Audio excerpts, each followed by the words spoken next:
For a number of years, I've been following sites like Adapt 2030 from David Dubine, who has been talking about the grand solar minimum and how it will affect us. And going back, let's say, 4 years ago, I was kind of a skeptic on this and just continued to watch year by year and gradually became persuaded that something was going terribly wrong with the climate or with the weather. But I assumed that the changes would be gradual and that we would have time to adapt to the changes, as he calls his channel Adapt 2030, and talks about what may happen over the next couple of decades. But now this year, with the floods in the Midwest, we have gotten a sudden change for the worst, a catastrophic change for the worst that is going to have far-reaching consequences in America and in the world, and I'll go into those in more detail in a while. What is going on right now could be described as a black swan event, and here's a definition from Investopedia. A black swan is an event or occurrence that deviates beyond what is normally expected of a situation and is extremely difficult to predict. Black swan events are typically random and unexpected. And that certainly describes what we are seeing in the Midwest, where heavy snow and terrible cold has resulted in, flooding compounded by a series of rainstorms, and has overwhelmed the capacity of the rivers to carry away water and the ability of the land to soak up moisture. Now, here are two maps that are some of the most important maps you can find anywhere right now. The first map is the soil temperature map.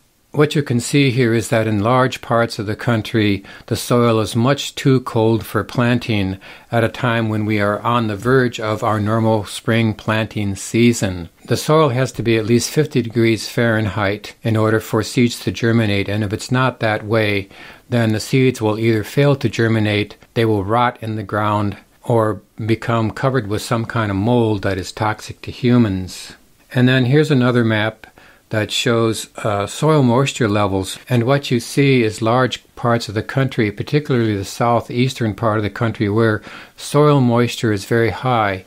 And if you think back to what you might have seen on the Weather Channel, really all through 2018, certainly in the latter part, was that huge fronts marched across the country, almost from coast to coast, and deposited rainstorm after rainstorm on the southeast part of the country, which was already soaked because of hurricanes and previous rainstorms. And you also saw that because the temperature differential at the boundary between the warm and cold systems, the temperature difference was different. You saw a lot more violent weather, and this seems to be going on. Recently we were watching tornadoes occurring in late February and early March, and in my memory, I just don't see that this has been happening in the past. So, and I really find myself wondering, well, if this continues and gets worse, what's it going to be like during the normal tornado season and things like this? And the news is probably not good. If you watch the Weather Channel, as I do frequently, it seems to me that they have been reporting all this for a long time without any comprehension about what this stuff really means in terms of the economy. And it has become really clear to me in the last few weeks or months that climate change, whatever you mean by that, and whatever you believe about that, is resulting in crop losses all over the world. And if you've been a subscriber to my channel, you've seen some of the videos I've done about this from time to time. And this is in a world where basically we're having a hard time feeding all the people now. And with what's going on in the Midwest, it's going to get much worse. So here's the article that appeared in Zero Hedge at 1640, right? That's 4:40 this afternoon. I just happened to catch it. Catastrophic flooding in the Midwest could last for months and threaten U.S. food production. Okay, and if you were watching the weather, just a few days ago, you saw the big hurricane really that formed up in the central part of the country and just did all kinds of stuff. As you go through this article, some of the details are really telling. For instance, it says that at least 91% of the upper Midwest and Great Plains is snow-covered to an average depth of 10.7 inches. So the question is, what's going to happen when all that snow melts and starts pouring into the major rivers? They're saying that already millions of acres of farmland are underwater, and that's not going to change. The water has to run off, and it has to soak through the ground and run down the rivers. And it's very important to note that this is cold water. This is basically ice water. It's not like a summer storm that has fairly warm water. So this was ice water that came in and swept away a lot of animals, did a lot of damage to roads and rail lines and small towns. The worst part of this is that in many communities, many farmers had stockpiles of wheat and corn and soybeans that had already been harvested but not sent to market. We have seen these things ruined by the floods. The article says that according to the Food and Drug Administration, flood-soaked wheat, corn, and soybeans are considered to be adulterated and they must be destroyed.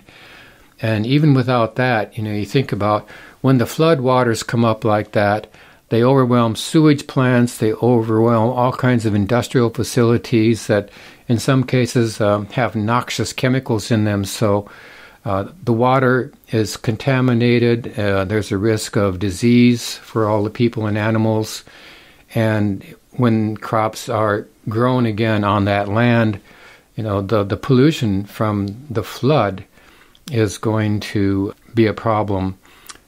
Further down, they say, as of December 1, producers in states with flooding, including South Dakota, Nebraska, Kansas, Minnesota, Iowa, Missouri, Wisconsin, and Illinois, had 6.75 billion bushels of corn, soybeans, and wheat stored. This is 38% of the total U.S. supplies available at that time. And, in his comments, David Dubine has been talking about, based on current conditions, a year or two or three down the line, we're going to have a shortage. Well, right now it looks like we're going to have a shortage pretty quick here. See, in Fremont County, which is one of the worst hit, they had 390,000 bushels of soybeans and 1.2 million bushels of corn underwater. And, this is just one county. And this is the breadbasket of the United States, and the thing that's going to go on here is that these floodwaters will continue to be replenished by snowmelt, and the bulge of water will gradually work its way down through the whole Mississippi drainage. One family farm only recovered 14 out of 700 head of cattle. And this is where the dam broke, so there's just no way to recover from this anytime soon. There's a mention of the erosion of civilizations, with just a couple of feet of soil standing between prosperity and desolations. Civilizations that plow through their soil vanish. And he's talking about the fact that the flooding can also wash away topsoil down into the Gulf of Mexico. So, there's just a lot of stories and pictures coming out of people's lives and livelihood being destroyed, and this is going to come back on all of us. Here is where all my videos about simple ways to do hydroponics really start to matter, because here's a point in time where you must begin to do something about growing some of your food, because you're going to be paying a lot at the grocery store. Keep in mind that in California, where I live, the snowpack is 150% of normal, and in the last part of March, we're looking to have a series of rainstorms come through. At the moment, only a handful of the flood gauges are approaching flood stage, but I am watching this very carefully. There's a real and increasing risk of flooding in the Central Valley of California, which would also be a disaster of huge proportions. You can look up the Great Flood of 1862 and learn that, there was a point in time in the late 1860s where it rained for 40 days and 40 nights, and Sacramento was under 15 to 20 feet of water. I will continue to put out more videos about the simple hydro systems that I'm building.